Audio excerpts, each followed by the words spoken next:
Hello once again, folks. This is a Dapol or Dapol N2 class locomotive that was sent to me by Dave, who also sent me the Airfix Royal Scot. And the story is apparently that it screams like a banshee.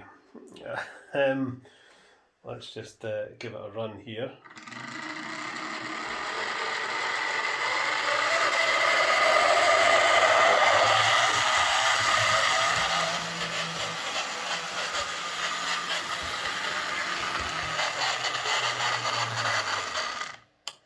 So yeah, that's a tad noisy. I did a little bit of Googling on these because I don't really know much about these models at all, Dapols or Dapols. And apparently this particular locomotive is a renowned growler, apparently. So this could be tricky, I think. Obviously, well, not obviously, but I suspect it's a gear issue. But I have no idea. I've never worked on one of these before. I've never seen one before. So I'm going into this blind. Right, let's get to the bench and have a look. So the N2 class locomotives, probably my favourite tank engine, and I don't have one. I've bid on many on eBay, but not managed to get one within my budget yet. But we'll get one. Right, how do we get into this? We've got a big screw underneath the rear bogie there. Couple of screws there that looks like it holds on the underframe, and a screw at the front. I think we'll try the little screw at the front first. Arms. Yep. And do I have to unscrew that screw at the back? Oh no, it just comes out. Ooh, so I think that screw under there must be holding the motor assembly on. Yeah, it is. Right, okay, let's have a look at this. So we've got a big weight here with a clip pressing down on. That's the brush. So the brushes are top and bottom of the commutator. Other than that, it doesn't look drastically different to anything I haven't seen before. What I will say is an awful lot of oil in this. Jesus. I think somebody's been pouring oil into it to try and make it run quiet. First things first is I'll take some pictures of this. Okay, so pictures taken. We've got a screw down here, which I presume allows this to come off. Just need it. Oh, crikey. It's a big weight. I don't know if you can see. Too much oil. Appear to have some plastic drive gears. I will remove this underframe. Right, how am I going to get the motor out of here? Right, let's remove this rear bogie. I think we are going to have to do a complete dismantle of this just to get the... Alright, that's very similar to a Lima chassis configuration. So that all comes out of there quite easily. There's oil on the commutator. I mean, I'm quite amazed this thing is actually going at all. It's just a wee short screw.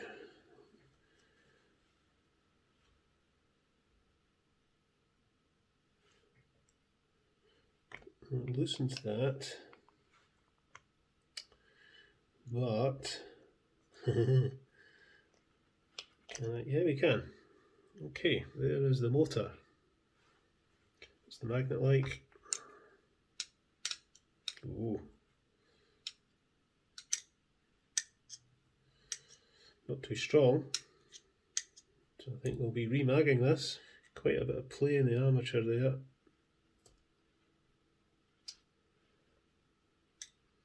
Great big felt oil reserve.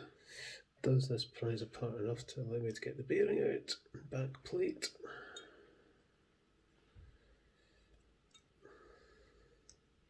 Yes, it does. And the capacitor's broken. So that may as well be removed. It is absolutely drenched in oil. So the brush retainers on this, it's a bit like the Airfix ones. Okay, I think I'm managing to get this screwdriver underneath.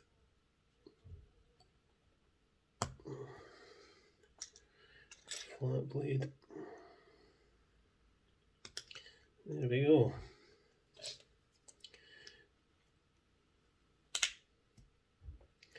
Crikey. And there's the spring. I don't know if you can see it. Everything is absolutely drenched in oil.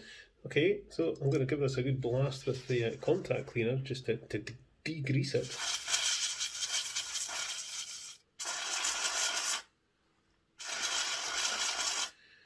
And we shall put brushes and the springs into there. And these I'm going to put into my metal cleaner.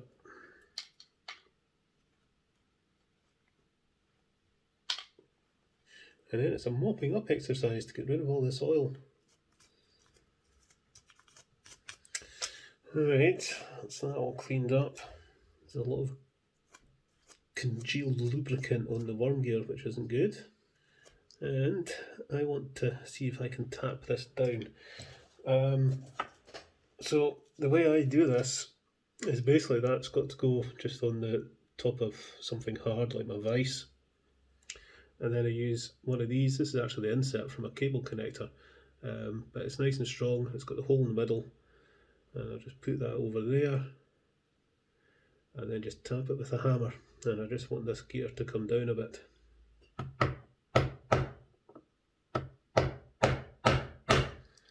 Okay, so same problem I had with the Class 77 I just worked on. I cannot shift that worm. It really does want to come back a bit, but nope, it won't. I can pull it and I can push it back into where it was, but it won't go any further than that. If this was mine, I would probably take it out to my shed and rig up something with my big vise to see if I could just get it to go, or give it a really good battering with a hammer. But I'm not going to do that because it's not mine, so I'm not going to attempt to move the worm anymore. Well, this is a 5-pole motor, by the way, just noticed that. Okay, so once I've got this cleaned up, I'll put it back together and we'll start doing some tests to see if we can see where the noise is coming from. But there was no point in doing that with the state it was in. But it's T-cut time for the commutator. This is the first 5-pole motor I've worked on. That's one of the good things about working on other people's locomotives. You see a bigger range of things. Somebody mentioned in comments about using a toothpick for cleaning out the slots. That's actually a good idea. I think I'll steal that one because it's not going to damage anything, but I do quite like using just this tiny little screwdriver. Right, there we go, nice shiny commutator. So whatever lubricant's been used is coagulated. Okay, so everything nice and clean. Let's get this lubricating back together. I'm going to get my other glasses on. Can't see what I'm doing. It's better. So in front of the commutator there is some kind of thrust bearing, and then there's a bearing where the armature shaft goes through. So I'm going to put some gear oil between that front bearing and that front thrust bearing. And then we'll get some more gear oil in there. And then I'm going to put a touch of gear oil on the end of this armature shaft. And then in the inside of this bearing here. Okay, so that wants to go in that way. Like so. And then we shall get the remagnetizer out. Put that in there like that. And give this a couple of blasts. Once, twice. That's a bit better. So that goes there.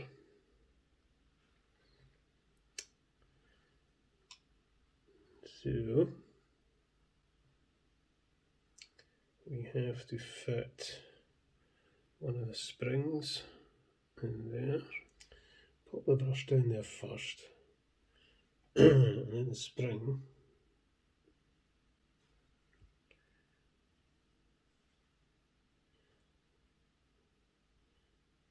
And then push that down into the little hole.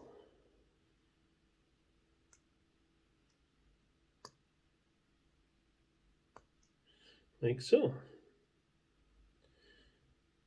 And do the same with this one. I think that went that way. Couldn't get them out. No, I can't get them in. There we go. So the noise this thing was making, it's potentially coming from the worm and the gear or the bearings of the armature. So I've lubricated the armature. You know, there's not much more I can do there. We'll get some oil in here, but this bearing here, this gear here is my main suspect actually. The more I look at this, there's a lot of play in it. Yeah, I don't like the way that goes back and forward, and I think when that starts to spin really fast, it possibly starts to vibrate. I'm only surmising, but that's possible. So I think what we'll do is we'll grease the hell out of this. Just get a big load of moly grease in there. Alright, okay, put that through there. Push that down. Is that turning? Yes, it is. That all seems good. So this has got pickups for all the wheels, which is good. And that passes current on this side through to a contact that feeds the bottom brush, and then the spring on the underside of the weight here makes contact with that, which is in contact with these pickups. So when you put this on, like so, that then makes contact with the top brush. I really want to test this motor actually before I put the wheels on. So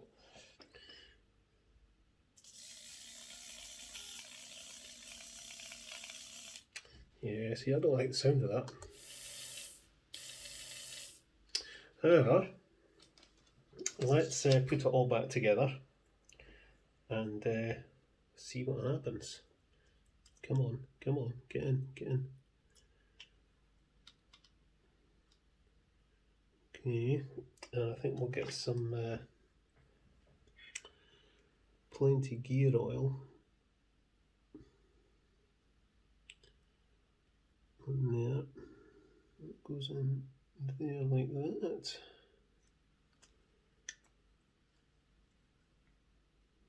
Cool.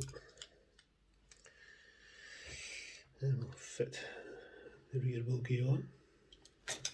I do have plans to build a bigger and better workbench and get a permanently set up test track.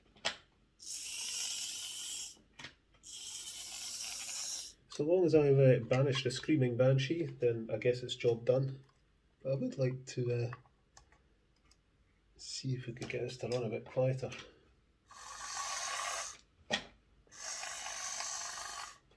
Right, I'm going to stick out the layout and see what it's like.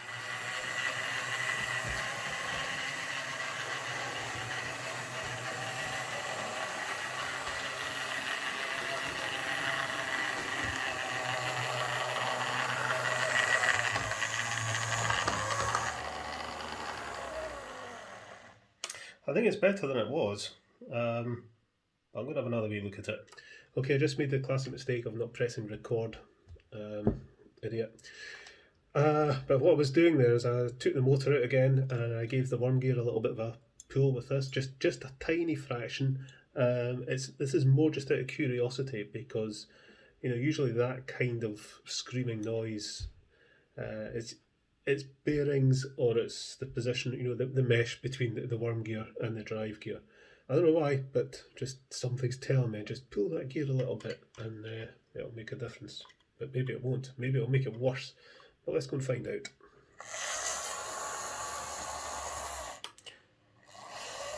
So if you run this slowly, it's quite quiet.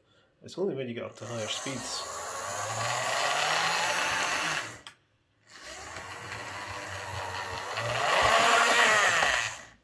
that it makes a bit of a horrible noise, but that's not making the horrible screeching noise that it was. So So I think I have managed to banish the Banshee. You know, it's not screaming anymore, but it is still a very loud locomotive. But from what I can gather, you know, do a bit of googling. This is a renowned growler. It says, you know, it's well known for being a noisy one.